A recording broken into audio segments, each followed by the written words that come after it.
você, leitor, leitora do Portal do Holanda. Não precisa nem dizer. Você já, né, você está vendo aqui eu de camisa amarela, o amarelo, né, amarelo ouro, o amarelo da fortuna, o amarelo das coisas boas. E o amarelo, logicamente, do mês de setembro, setembro amarelo, que foi um mês todo ele dedicado a uma questão muito, muito sensível.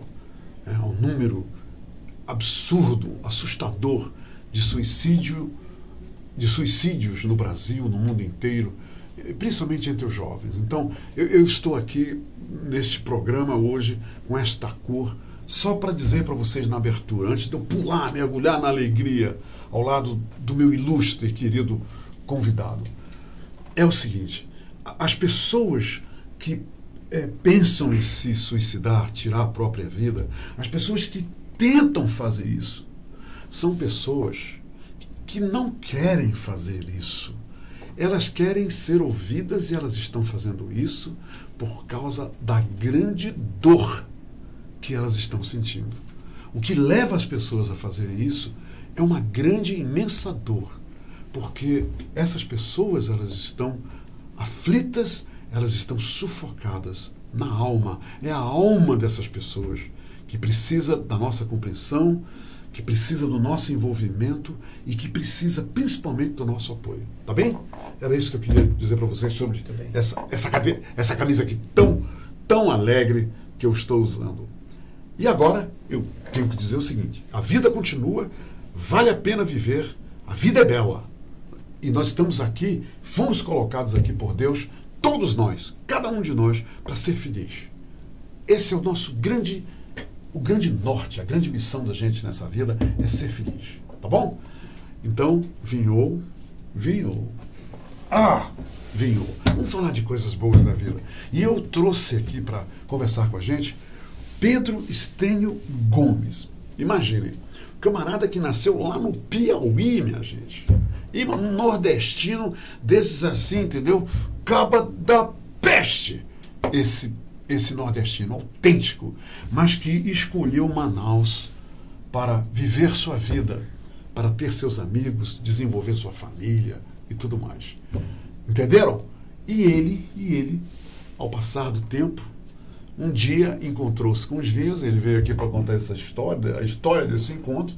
Um dia ele começou a se reunir com gente que tem a mesma paixão que ele, e as coisas foram, né, se desenvolvendo, e hoje ele é convictamente e declaradamente um apaixonado pelos sucos da Bíblia, pelos vinhos. Antes de conversar com o Pedro Estênio, eu preciso dizer uma outra coisa para vocês. Isso aqui, gente, foi elaborado para o nosso prazer. Isso aqui foi elaborado para nós degustarmos, para nós harmonizarmos com equilíbrio, sem exageros. Aqui é uma bebida alcoólica e nós não podemos de forma alguma utilizar qualquer tipo de bebida alcoólica para nos levar à embriaguez e levar a consequências que todo mundo que teve problemas com a embriaguez no outro dia se arrependeu. E nós não queremos nada disso para vocês. Não queremos isso. Né? Vamos conversar com Pedro Estênio Gomes, que também é advogado, um dos mais competentes advogados aqui na cidade de Manaus. Mas hoje ele está aqui como, né, um hedonista. Hoje o negócio aqui é hedonismo puro. Tá bom? Estênio, que bom que você está aqui. Não abre a boca, fecha os olhos. Prazer imenso recebê-lo. E eu tenho certeza que o conteúdo dessa nossa entrevista vai encantar todos os milhares de leitores, leitoras, audientes, ouvintes do Abre a Boca e Fecha os Olhos. Seja bem-vindo, Pedro Estênio. Muito obrigado, Humberto. É realmente uma satisfação muito grande, muito honrado de estar aqui com o seu convite para falar de uma paixão que é cada vez maior no Amazonas, cada vez mais movimentos. E realmente, como você disse no início, eu sou do Piauí, né? Como aqui, sem qualquer conexão com o vinho, nós fomos criados lá. Aqui não, mas lá no Nordeste tem sempre a cachaça de alambique, de cana-de-açúcar. Então o início sempre é por esse meio. É a branquinha, né? A branquinha? Tem a branca e tem Sim. a amarela de alambique. Tem a amarela. Do alambique é É amarelinha, amarela, né? exatamente. Uhum. E na minha cidade se fazia essa pinga de alambique. Qual é a sua cidade, Estênio? A cidade chama-se São Pedro do Piauí, a 100 quilômetros de Teresina, indo para o sul do estado. Olha só. É onde eu nasci e vim para cá. Mas, enfim, a iniciação que eu tive no mundo de vinho é que realmente a bebida sempre foi uma pessoa próxima, que eu sempre tive como moderadamente, de forma consciente, Claro. mas sempre tive na minha vida, né? E quando eu cheguei em Manaus, nós tínhamos o mesmo problema que nós tínhamos no Piauí. Nós não tínhamos o conhecimento nem o contato com essa bebida tão As pessoas interessante. bebiam por beber, não é? Na verdade, sem preocupação. Eu estou falando das outras bebidas, dos destilados. Bebiam por puro prazer, sem nenhum compromisso. A não é? bebida nossa no Brasil, no Nordeste, é a cerveja, né? Número um, disparado é a cerveja. Aqui sempre se bebeu muita cerveja e foi a partir, eu acredito, de 2000 em diante, 2002, que o movimento do vinho teve um impulso para que hoje nós tenhamos uma situação bem interessante, mas bastante interessante, com vários clubes, especialmente, e que é interessante, de meninas, de mulheres. Olha só, Estênio. Que elas formam a maioria das confrarias, formalmente ou informalmente, que se reúnem em Manaus. E o movimento gerou um grande despertar para o conhecimento dessa bebida. Muito interessante. Agora, Pedro Estênio, uma coisa que a gente tem que relevar aqui é que quando nós começamos, a partir de 2003, a degustar vinhos, quer dizer, começamos a engatinhar, né, na descoberta dos grandes sucos da Bíblia, Estênio, as mulheres nos acompanhavam, né? Elas iam para as reuniões, mas elas não tinham participação ativa. Você lembra disso? Lembro. Elas participavam ali, inclusive elas formavam grupetos ali, conversavam, e enquanto a gente estava ali tentando descobrir que uva é essa, o que é isso, de que país é esse, que safra é essa, e de repente você está dizendo que, de uma forma assim fenomenal, as mulheres hoje estão se mobilizando, formando grupos para degustação de vinhos em números mais elevados do que os homens.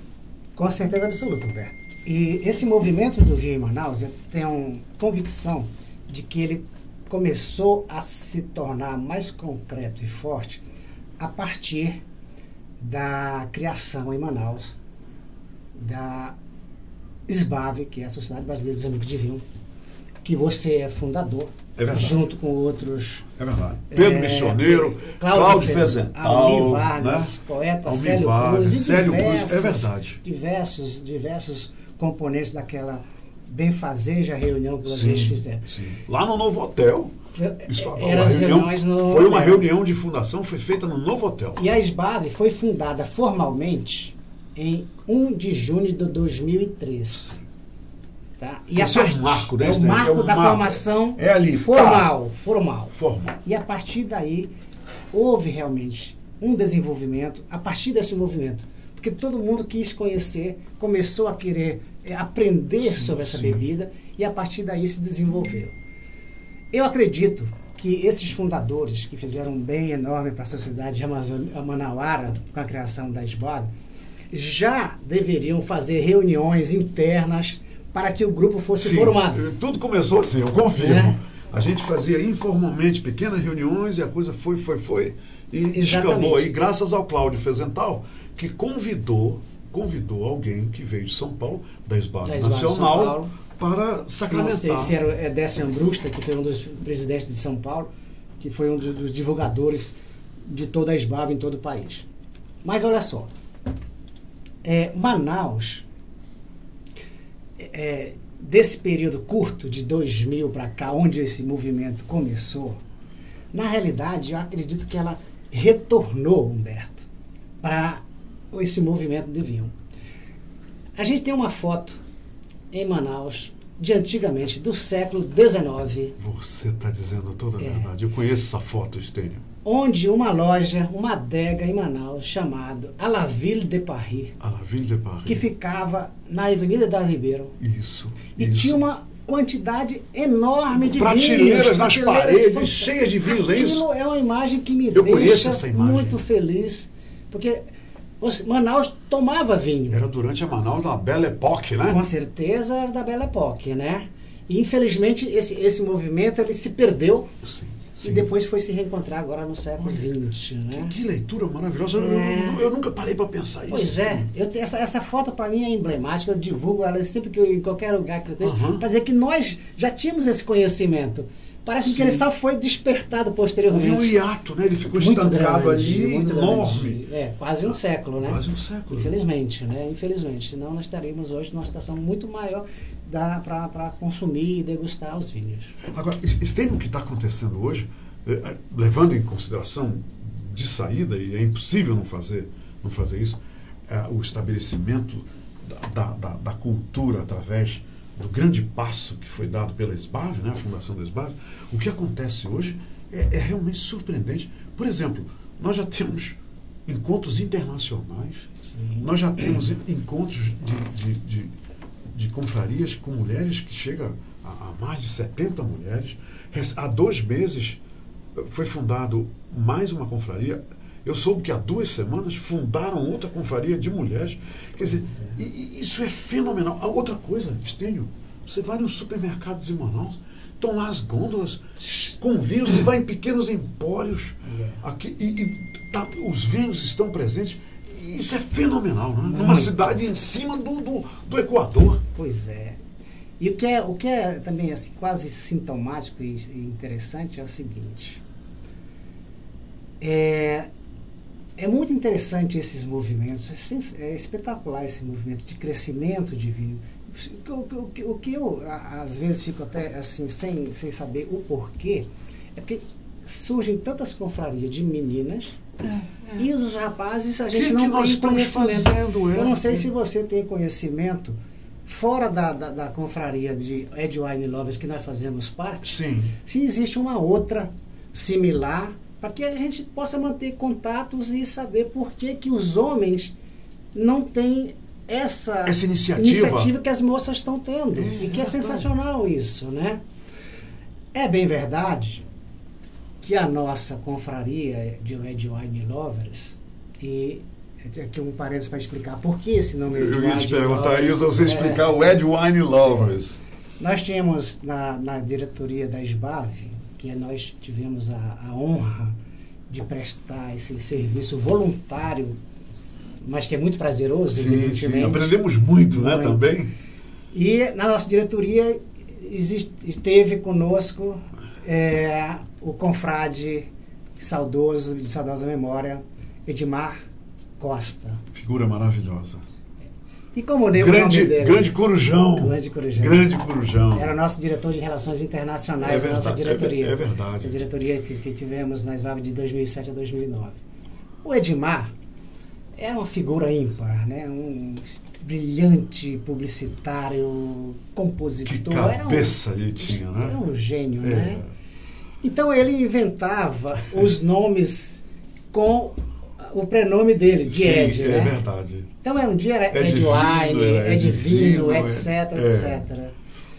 E a nossa confraria tinha o nome de Cambada Wine Lovers. Era Cambada Wine Lovers Manaus. E infelizmente após a partida dele, a gente numa reunião fizemos uma sugestão para que, em homenagem a essa pessoa tão espetacular que era o Edmar, que eu mudasse o nome para Ed Wine Lovers, que continua até hoje. É verdade. Mas a Ed Wine Lovers, ao contrário das meninas, apesar de ter surgido da diretoria da SBAV, que era só de homens, sim. Nas nossas reuniões, a presença feminina sempre foi uma constante. Sempre. Né? Então iam as esposas... constante e atuante, né? Iam as esposas, iam amigos e amigas, etc. Sempre estiveram presentes. E hoje, nós temos não só as esposas dos confrades, né? Nós temos 4 membros efetivas da nossa confraria. É verdade. Da nossa confraria. Sim. Que fazem parte Membros de outras. femininas, que fazem parte das outras, é isso mesmo. São elas a Luciana Felicore, a Márcia Taqueda. A Márcia Taqueda, a sua filha Nicole Amorim e a Carla Frota. E a Carla Frota. Então, é isso mesmo. A nossa confraria está sempre permeada das meninas e vai continuar sempre assim, porque é muito interessante. E convidamos também muitas meninas para participar, e as meninas veem, né? Com certeza. Como foi a nossa última reunião, que né, tivemos lá a Fernanda e a Ângela, nossas convidadas, eles sempre estão trazendo outras. Eu quero dizer o seguinte, que eu entendo o seguinte, as mulheres, Humberto, eu acho que nesse movimento, elas têm uma vantagem enorme sobre a gente. Sabe qual é? Eu sei qual é. Vou ver se eu adivinho, se eu acerto. Sim. O olfato. O olfato delas é de uma... que nós não temos. Nós não temos. Né? Eu acho que no futuro teremos mais enólogas, mais sommeliers em quantidades maiores que os homens. Apesar da indústria ainda estar dominada pelos homens. É.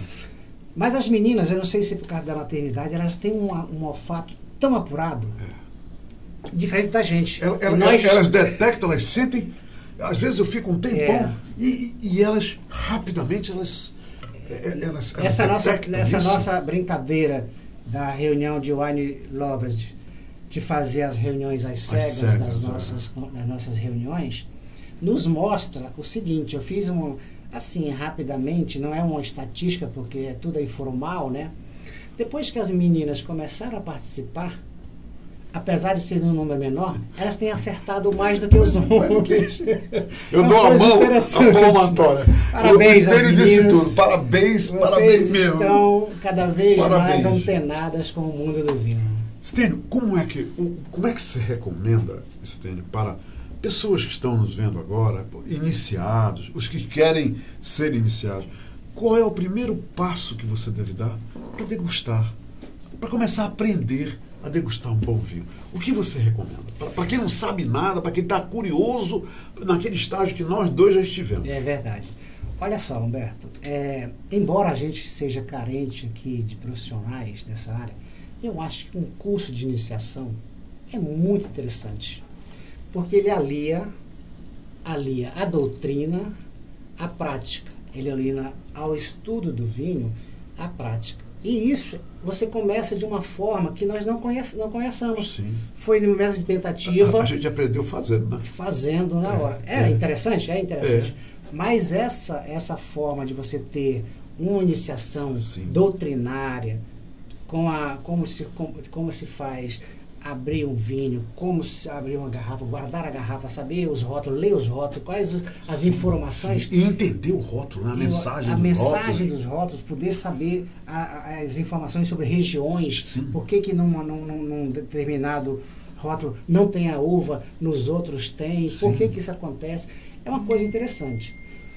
O nosso fundador da SBAV, Pedro Missioneiro, ele continua a fazer esse curso, que é muito interessante. Eu sempre recomendo para as pessoas que são iniciantes. Pedro é pioneiro nesses cursos, né? Foi ele que iniciou esses cursos básicos aqui em Manaus. Né? E vai ter se não me engano, agora em outubro. Eu já divulguei para várias pessoas que isso é interessante. É para iniciantes mesmo. É iniciante mesmo.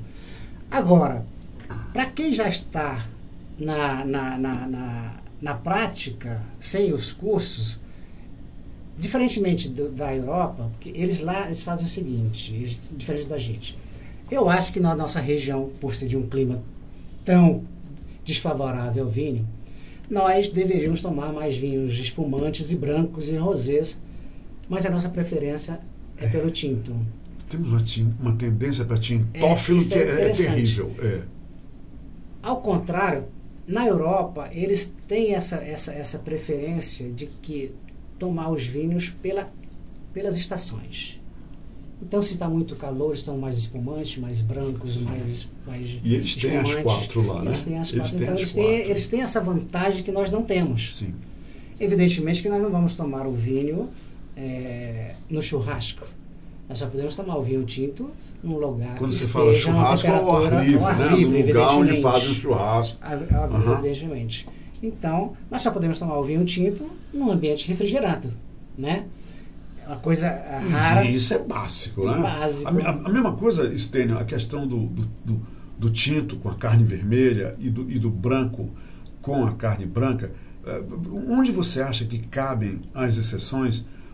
E como você define, nesse caso, principalmente das harmonizações, o gosto do freguês? Fala sobre isso. Olha só, eu acho que já houve uma forma bem mais dura de branco só com carne branca, tinto só com carnes vermelhas. É verdade. Eu acho que já houve uma quebra desse paradigma, que é muito interessante. Porque muitas pessoas dizem o seguinte: o vinho é aquele que eu harmonizo, que está na minha taça, e eu quero harmonizar com o que eu vou comer, não necessariamente uma comida gourmet. É claro que há certas regras que são difíceis de se comportar. Por exemplo, tu vai comer sushi com um vinho tinto. É meio complicado. Apesar de que o molho possa ser um tinto leve, bem leve, possa ser comparado. Fica estranho até na boca isso. Até na boca, exatamente. Mas eu acho que isso depende tudo de quem está provando, né? As regras, elas são feitas até para serem quebradas. Sim, todas. Né? Todas, principalmente nessa área de harmonizações. Exatamente. Mas eu acho que sempre deve se manter um mínimo do básico, né? Por exemplo, doutor Stênio, uma coisa. Até hoje eu procuro, e eu cutuco pessoas brincando, o pato no tucupi, você harmoniza com que vinho? Quer dizer, isso aqui é um negócio, né? Que você fica, pato no tucupi, né? Porque os 3 inimigos do vinho, um deles é o vinagre, né? O vinagre é um grande inimigo do vinho. O limão é um grande inimigo do vinho. Estão todos presentes. A pimenta é inimigo do vinho. Está tudo ali presente, né? Uma vez o nosso diretor de harmonização, Edson Costa, na nossa diretoria da IVAP, ele disse que uma harmonização... Porque o Edson é uma pessoa que entende muito de vinho. Sem dúvida. Entende especialmente de vinhos brancos, que nós infelizmente não temos essa cultura, apesar de que... Eu aprendi muito sobre vinhos brancos. Eu também. Com ele. Mas eu quero dizer o seguinte: a minha preferência de vinho é pelo vinho, não necessariamente apenas o tinto, apenas o branco, o espumado, o espumante, etc. Ele disse que com o tucupi, assim como a feijoada, a melhor harmonização que ele já encontrou foi o espumante. Um espumante brut, com um pouco de passagem em madeira, que conseguia quebrar todas essas resistências contrárias no pato no tucupi. Que o tucupi é uma coisa bem ácida, bem... que com certeza estraga a maioria dos vinhos. Em termos de harmonização, então, você concorda que o espumante, ele é um coringa? Ele realmente ele tem um papel que os tintos não possuem. Quer dizer, você pode harmonizar o espumante com muito mais facilidade, com muito mais, por exemplo... desprendimento. Do que com os tintos. Eu não tenho nenhuma dúvida quanto a isso. Eu acho que o espumante, ele é realmente um coringa no mundo dos vinhos. Evidentemente que nós não podemos harmonizar uma carne vermelha, um filé, com um espumante. Mas olha só, já tem espumantes tintos? Sim. Por que não harmonizar com isso? Não é verdade? Os italianos começaram com essa moda por aí, né? Os portugueses fazem os vinhos espumantes tintos, que ficam muito próximos dos vinhos tintos. É verdade. Exatamente. Então acho que não teria nenhum problema. E com as bolinhas e todas, estão lá com a história. Todas as perlagens subindo lá, exatamente. Stênio, me diz uma coisa. Todas as vezes que eu degustei vinhos com você não disfarça, você não tenta esconder, tá lá, né? Explícito, como dizem por aí. Essa sua paixão pelos vinhos nacionais, pelos vinhos brasileiros. Eu gostaria que você nos explicasse o seguinte: todas as pessoas que passaram por aqui, e já passaram várias pessoas falando sobre os vinhos nacionais, a primeira coisa que eles dizem é o seguinte: Humberto, os vinhos espumantes nacionais são realmente os ícones, o orgulho, a grande motivação, o diferencial que nós temos em relação aos outros vinhos. Os vinhos nacionais. Mas agora, eu vou e vem um Mozart aqui, o Mozart, que representa Lídio Carraro, uma vinícola brasileira. Aí ele traz um vinho aqui e diz: Humberto, este vinho aqui é um Taná feito no Brasil e foi agora escolhido como o melhor Taná do mundo. Quer dizer, eu achei uma notícia que me encheu de orgulho. Fala dos vinhos nacionais. Essa evolução, ela é uma corrida para frente, é isso. Quer dizer, com o passar dos anos, a nossa tendência é chegar a ter grandes vinhos tintos e rosés e espumantes, como no velho mundo. Olha, Humberto, eu não tenho nenhuma dúvida disso, né? O único problema é que nós somos muito jovens ainda na produção de vinhos finos. Tem um ditado que diz que fazer vinho não é difícil. O problema são os primeiros 300 anos. Eu conheço esse ditado, é verdade. Mas olha só, o vinho brasileiro, ele realmente teve uma evolução muito grande a partir dos anos 90. Mas eu já soube de degustações de vinhos da safra de 53. Isso é uma coisa inacreditável, né? Você está falando de vinhos nacionais, 53. Uma das grandes safras de vinho nacionais de 53. Ainda ativo, pronto para ser bebido. Eu desconhecia totalmente essa informação, não sei qual é a vinícola, nem nada. Mas o que eu quero dizer é o seguinte: o vinho brasileiro, ele realmente teve uma grande evolução, com novas técnicas que foram sendo desenvolvidas. Então, eu tenho certeza que os vinhos nacionais não só o espumante. O nosso espumante ganha prêmios quase todo ano, em qualquer lugar, em qualquer concurso mundial. Mas essa informação do Lídio Carraro é um pressuposto de que pode ocorrer com os demais vinhos, certo? Sim. A nossa produção ainda é minúscula em relação aos outros países. Para você ter uma ideia, é uma estatística do Instituto Brasileiro do Vinho, do Ibravin. Nossa produção comercial é medida ainda em milhões de litros.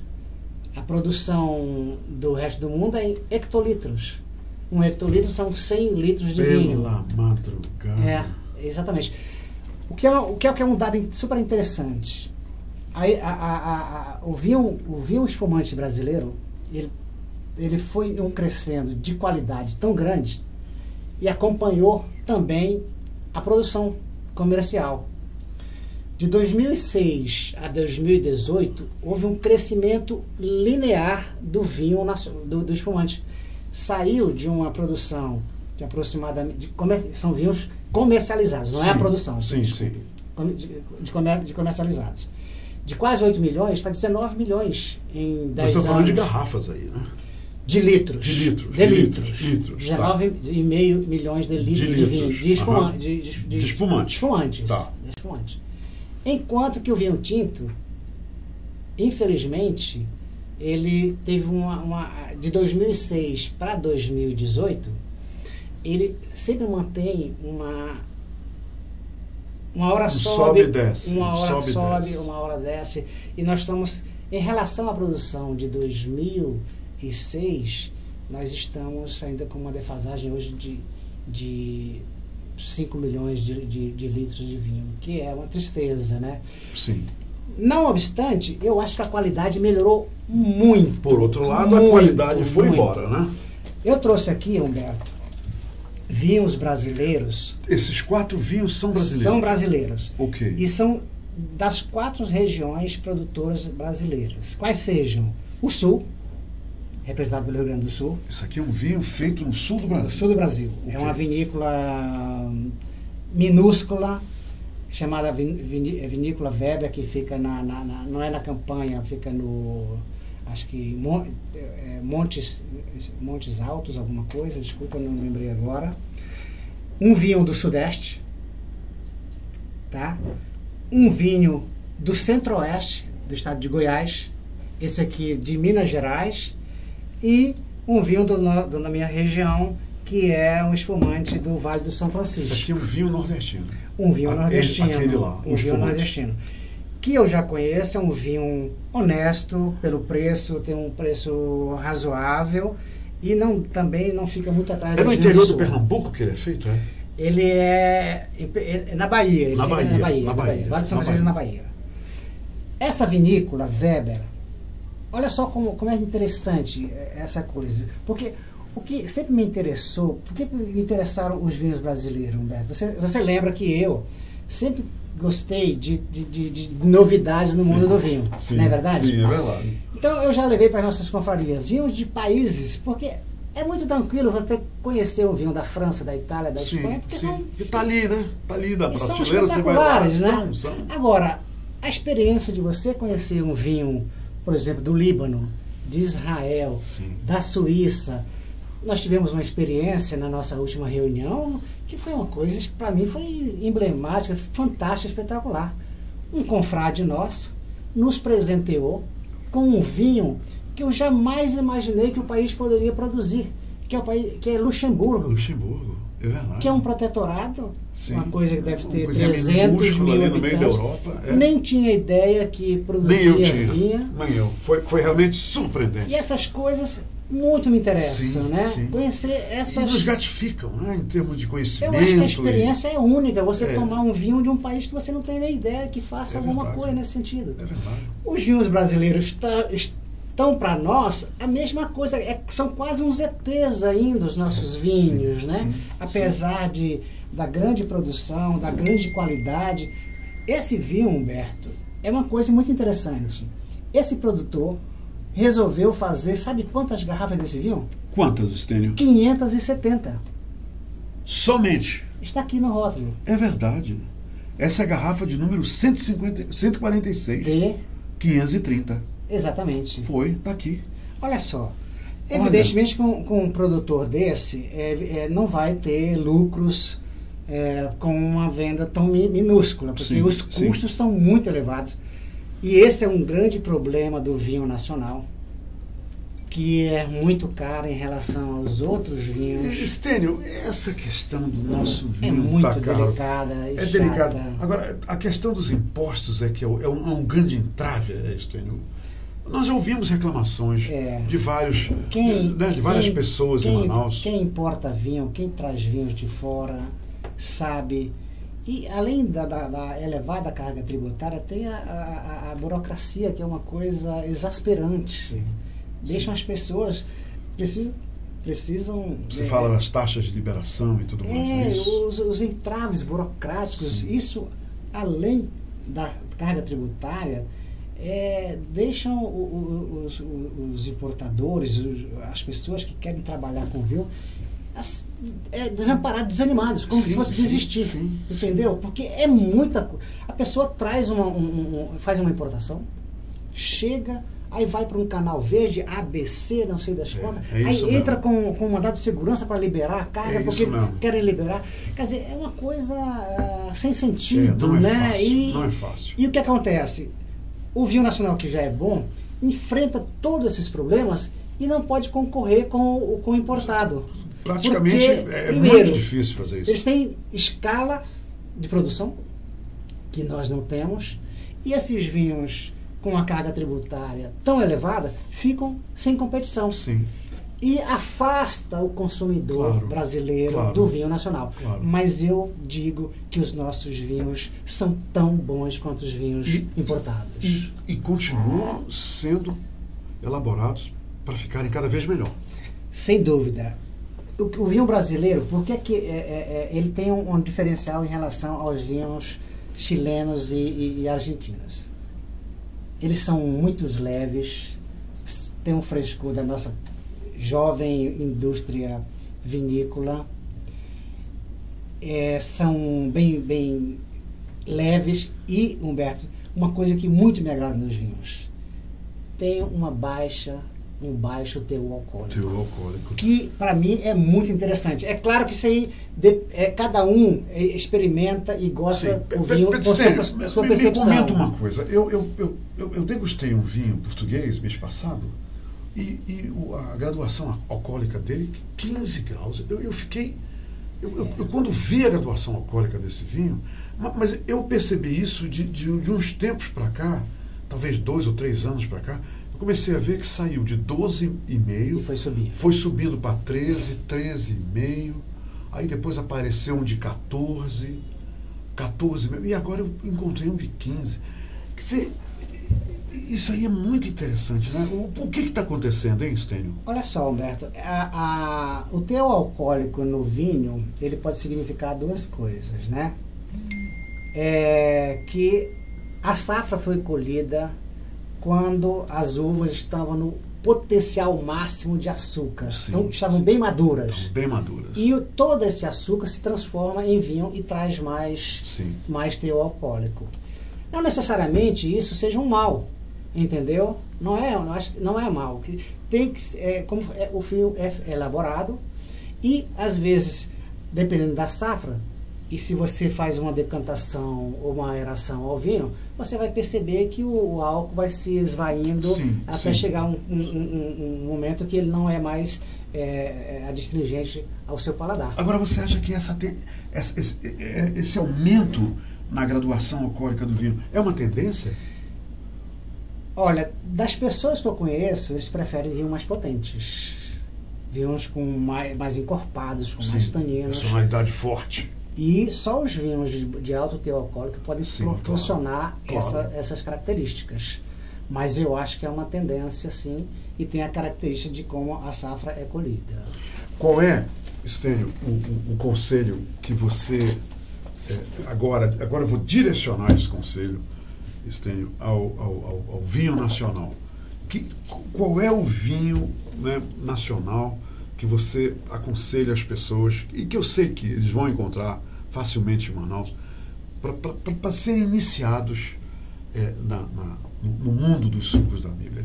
Por exemplo, aqui na minha cabeça, toda vez que eu falo em vinho leve, eu penso na Pinot Noir. Mas devem ter outros vinhos, como a Pinot Noir, também mais leves, que você recomendaria? Você quer dizer uma cepa? Um vinho que você... Nacional, para iniciantes. Um vinho bastante leve, fresco, de aromas espetaculares, no meu entender, é a Merlot, que foi a uva que melhor se adaptou no nosso terroir brasileiro. Ela pode até se tornar emblemática brasileira, Stênio, você acha? É considerada. Já é considerada, acho que ela já está até... Ela sempre foi considerada a uva que melhor se adaptou para formar os vinhos ao terroir brasileiro, com esse teor de alcoólico mais menor e seja mais leve o vinho. Mas a nossa indústria, ela está dando passos muito interessantes na construção dos seus vinhos. Nós já temos diversas uvas que você só vê em cortes na Europa, que nós já temos vinhos nacionais sendo produzidos. Você me deu um exemplo da Tanar, né? É claro que o Rio Grande do Sul está próximo do Uruguai, né? Uhum. Mas, por exemplo, nós temos vinhos de cortes, varietais, Arcelã. Explica, por favor, o que é corte, o que é varietal, por favor. O vinho varietal é aquele que é feito com uma única uva, né?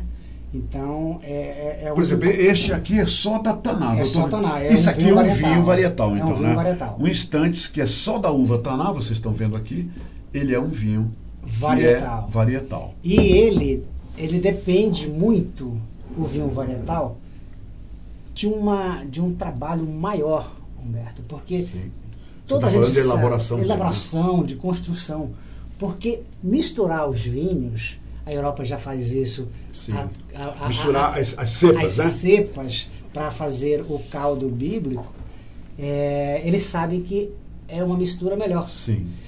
E mais fácil até de fazer essa composição. Enquanto o varietal, ele vai depender de muito esforço do enólogo para que seja um produto tão bom quanto um vinho de misturas. Mas, voltando às cepas, nós temos a Anchelota, nós temos Petit Verdot. Petit Verdot. Nós temos a Teroldego. Teroldego. São uvas totalmente desconhecidas das pessoas, Sim, que nós só conhecemos Cabernet Sauvignon, Merlot, e que já tem vinhos nacionais todos com eles essas trazendo uvas. essas uvas. Isso é uma coisa bem interessante. Stênio, que legal, bacana essa entrevista. Adorei conversar contigo, como a gente aprendeu. E eu acho o seguinte, eu acho que, como você disse, a evolução continua, mais e mais pessoas começam a cada dia a descobrir os segredos, as histórias, os mistérios do vinho. E quando você abre uma garrafa, você abre um livro de história, não é isso? As pessoas dizem que abrir uma garrafa de vinho, você abriu a história do país, do local onde ele foi feito. Eu tinha até uma historinha, não sei se a gente tem tempo para contar, por favor, né? Por favor. Que é uma coisa, o vinho é uma coisa espetacular, mas a história de cada garrafa é tão legal quanto o vinho que você está tomando, né? E tem uma história de uma produtora, uma vinhateira brasileira que faz vinhos na Argentina, Humberto, que é uma coisa que dá até filme, que é o seguinte. Aliás, o nosso confrade Rodrigo Blanco é apaixonado pelos vinhos da Goulart. Exatamente, da Goulart, a Adega Goulart. A Érica Goulart é a produtora. Essa menina brasileira que já mora na Argentina, acho que uns 25 anos, ela, aos 20 anos, trabalhava com publicidade, mas era uma fã terrível, aquelas pessoas que nascem com inteligências diferenciadas. E já com 22 estava meio cansada do rumo publicitário, queria fazer outras coisas. E numa manhã fria de São Paulo, no apartamento, ela começou a revirar uns baús, umas caixas, e o que ela encontra? Ela encontra um terreno, uma escritura do avô dela. Do avô dela. O que era essa escritura? Era um vinhedo em Mendoza. Lá na Argentina. Na Argentina. O que ela faz? Imediatamente disse, eu vou visitar essas terras, que elas ainda estão... Vamos saber como é que estavam.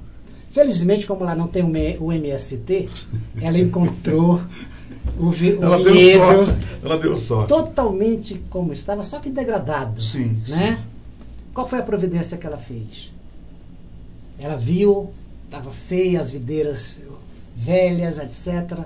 Ela imediatamente procurou um enólogo, se consultou com um enólogo e perguntou dele, o senhor acha que a gente pode recuperar isso aqui? Ele disse, olha, com muito trabalho é possível sim, e é possível fazer vinho nesse vinhedo. Aí o resto é história, porque ela hoje tem uma vinícola que vende... produz 500 mil garrafas. Vejam aí na internet, a Adega Goulart. Adega Goulart. E é uma menina, uma moça, que não é muito comum. E 20 anos Linda atrás, pior ainda, né? Linda essa história. E por que o avô dela foi para a Argentina, Humberto? Isso aqui é uma coisa super interessante. Ele lutou na Revolução Constitucionalista de 32 em São Paulo contra o Estado brasileiro. E como foi derrotado, ele fugiu para lá. Foi embora. Foi embora. E aí, ele tinha, sob seu comando, um batalhão de homens negros, só de negros, filho de ex-escravos, Revolução de 32. Sim, sim. Pois era de uma atitude assim, que eu fiquei assim, impressionado. Homenageou o avô e produziu um vinho chamado Bi, de Black. Sim. Que é um rótulo, a garrafa toda preta, o rótulo preto, para homenagear esse batalhão que o avô dela comandou. Que o avô dela comandou na época da Revolução Constitucionalista. Que coisa linda. Isso é quase um filme. Não é pra gente abrir uma garrafa de um vinho desse? É sensacional, essas histórias são tão boas quanto o vinho. Stênio, muito obrigado. Agora eu quero dizer para vocês que a Adega Grand Cru é uma grande parceira do A Boca e Fecha os Olhos, ok? E está aqui o vinho, né? O vinho que será, né? Nós vamos escolher alguém para receber o vinho da Adega Grand Cru. Olha o que eles mandaram, reserva, Cerro Arriba, chileno, né? Chileno da uva Carmenere, né? Também é um varietal. E o Stênio, você trouxe um também para a gente fazer? Eu trouxe, eu quero que você também faça Aqui, esse aqui. um sorteio, um seu Vou fazer isso. telespectador. É um Terra Nova Brut do Brasil, É um Vale do São Francisco. Um Blanc de Blanc, viu, Humberto? Olha aqui. Uvas com as Blanc melhores de Blanc, uvas, Blanc com as de melhores Blanc. uvas de Chardonnay. Sparkling São Wine. feitas. Sparkling Wine, Sparkling É, exportação. muito É bem. um vinho muito interessante para quem vai começar. Um espumante que tem que ser tomado Tá a aqui. temperatura bem agradável. Está aqui 2 vinhos que os 2 leitores vão receber. E eu quero agradecer a Adega Grand Cru, que nos mandou esse vinho. Está aqui uma caixa linda. E dizer o seguinte, a Adega Grand Cru, ela tem mais de 600 rótulos ali no Complexo Mundi, do Boulevard Mundi. E na sexta-feira que vem, Stênio, espero que você apareça por lá, a partir das 7h30, tem uma banda de jazz lá, que quebra tudo. Você vai ouvir jazz, degustar vinhos, harmonizar, porque lá tem serviços de petiscos e finger food. Maravilhoso na Adega Grand Cru. E se você quiser que os vinhos da Adega Grand Cru sejam entregues na sua casa, você liga para 99401-3220. Aí fala, eu quero falar com a Bruna. Ou então, eu quero falar com a Fernanda. E elas duas vão atender você e você vai receber os vinhos lá da Adega Grand Cru. E vou repetir, 99401-3220. Maravilha. Tá? E lá o Stênio já foi lá, o Stênio sabe que é legal lá. Então, sexta-feira que vem, né? Não hoje, mas na próxima sexta-feira, no dia 27, a gente tem um encontro lá no Happy Hour, a partir das 7h30 da noite.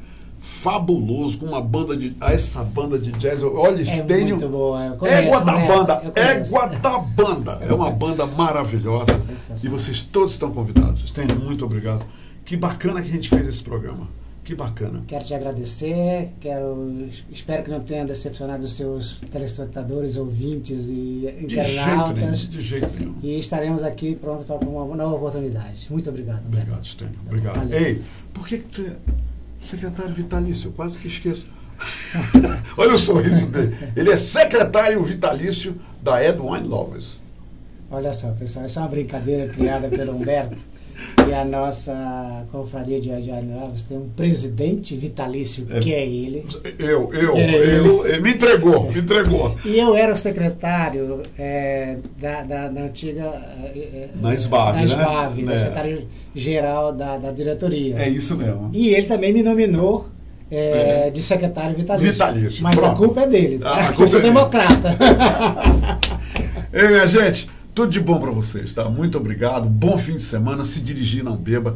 Se você vai beber, não dirija. E outra coisa, isso aqui é para tomar, para você ter prazer, para você se divertir, para você descobrir as histórias, para você descobrir os aromas, os gostos e tudo mais. Mas nada de excesso, tá bom? Porque em excesso, até isso aqui, ó, isso aqui faz mal. Faz mal, né, Stênio?